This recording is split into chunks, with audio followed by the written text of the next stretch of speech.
கோவையில் கஸ்தூரிபா காந்தியின் 156வது பிறந்தநாள் விழா கொண்டாடப்பட்டது. மகாலிங்கம் மாரியம்மாள் மணிவிழா அறக்கட்டளையின் ஆதரவுடன் இயங்கும் கோவையில் உள்ள கஸ்தூரிபா காந்தி தேசிய நினைவு அறக்கட்டளை கஸ்தூரிபா காந்தியின் 156வது பிறந்த நாளை வளாக தினமாக கொண்டாடியது. இந்த கொண்டாட்டத்திற்கு சக்தி குழுமத்தின் தலைவர் எம். மாணிக்கம் தலைமை தாங்கினார். நமது நம்பிக்கை இதழின் ஆசிரியர் முத்தையா சிறப்பு விருந்தினராக பங்கேற்றார். நாட்டின் கிராமப்புறங்களில் உள்ள பெண்களுக்கு கல்வி, சுகாதாரம், வேலைவாய்ப்பு மற்றும் பொருளாதாரத்தில் அதிகாரம் அளிக்கும் நோக்கில் மகாத்மா காந்தி தனது மனைவியின் நினைவாக 1945ஆம் ஆண்டு கஸ்தூரிபா காந்தி தேசிய நினைவு அறக்கட்டளையை நிறுவினார். இந்த அறக்கட்டளையின் ஒரு கிளை 1953ஆம் ஆண்டு கோயமுத்தூரில் வரதராஜபுரம் காமராஜர் சாலையில் நிறுவப்பட்டது.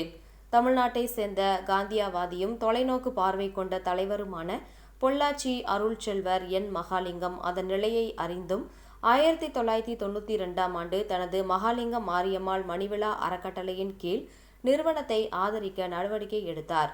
அப்போதிலிருந்து வளாகத்தில் ஒரு சித்த மருத்துவமனை, குடிநோய் சிகிச்சை மையம், காது கேளாத குழந்தைகளுக்கான வாய்மொழி பயிற்சி பள்ளி, 1994ஆம் ஆண்டு முதல் பார்வை குறைபாடு உள்ள மாற்றுத்திறனாளி பெண்களுக்கு கைத்தொழில் பயிற்சியும், சமீபத்தில் 2021ஆம் ஆண்டு முதல் பிராக்கில் ஒருங்கிணைந்த சிகிச்சை மருத்துவமனை ஆகியவை உள்ளன.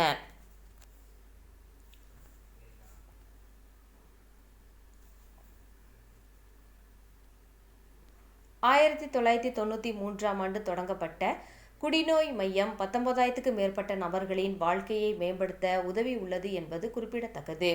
இதேபோல 1996ஆம் ஆண்டு தொடங்கப்பட்ட காது கேளாத மற்றும் வாய்பேச முடியாத குழந்தைகளுக்கான கஸ்தூரிபா காந்தி பள்ளி செவித்திறன் குறைபாடுகள் 300 முதல் 350 குழந்தைகளுக்கு கல்வி வழங்குவதோடு பேசவும் பயிற்சி அளித்துள்ளது. 2 வயதுக்கு உட்பட்ட குழந்தைகள் இந்த பள்ளியில் சேர்க்கப்படுகின்றார்கள். இது மாநில வாரிய பாடத்திட்டத்தின் கீழ் ப்ரீகேஜி முதல் 10ஆம் வகுப்பு வரை உள்ள வகுப்புகளை வழங்குகிறது. இந்த பள்ளியில் ரூபாய் 150 மட்டுமே கட்டணமாக வசூலிக்கப்படுகின்றது. ஆனால் அதற்கு பணம் செலுத்த முடியாதவர்களுக்கு இது விலக்கு அளிக்கப்படுகின்றது. குழந்தைகள் பேச கற்றுக்கொள்ள சிறப்பு பயிற்சியும் அளிக்கப்படுகின்றது.